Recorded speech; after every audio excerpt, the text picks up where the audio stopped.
ప్రతిరోజు లేచి స్నానం చేసి ఖచ్చితంగా అలంకరించుకుంటాం. పౌడర్ రాసుకుంటూ డిఫరెంట్ మేకప్స్ వేసుకుంటూ బట్టలు వేసుకుంటూ యవనస్తులైన వారు ప్రత్యేకంగా కాస్మెటిక్స్ మీద చాలా ఎక్కువ ఖర్చు పెడతారు. ప్రపంచంలో అద్భుతమైన బిజినెస్ కాస్మెటిక్స్, బ్యూటీ ప్రోడక్ట్స్ అన్ని కూడా త్వరగా అమ్ముడు పోతాయి. వారందరూ కూడా పైన అలంకరించడానికి అనేకమైన ప్రయత్నాలు చేస్తాం. కానీ నిజానికి యవనస్తులకి అలంకారము వారి బలమే.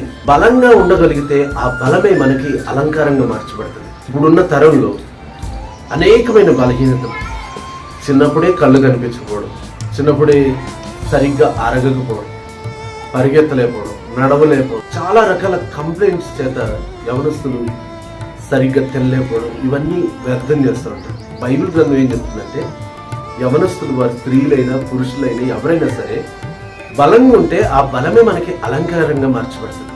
సామెతల గ్రంథం 20వ అధ్యాయము 29వ వచనం, యవనస్తుల బలము వారికి అలంకారం, తల మెరుపు వృద్ధులకు సౌందర్యం. ఒక వ్యక్తి వృద్ధుడైపోయాడని, ముసలివాడైపోయాడని ఏ విధంగా గుర్తుపట్టాం? అప్పట్లో జుట్టు మెరిస్తే వృద్ధుడైపోయాడని గుర్తుపెట్టేస్తాం. యవనస్తులకి అలంకారం, నువ్వు పౌడర్ రాసుకున్నా రాసుకోకపోయినా, మేకప్ వేసుకున్నా వేసుకోకపోయినా, నిజమైన అలంకారం ఏంటంటే నువ్వు బలంగా ఉండడం. నీ బలాన్ని తీసివేసే దేన్నైనా సరే దూరం చేసుకోగలిగితే యవనస్తులమైన మనం బలం అనే అలంకారమును ధరించడం కాక.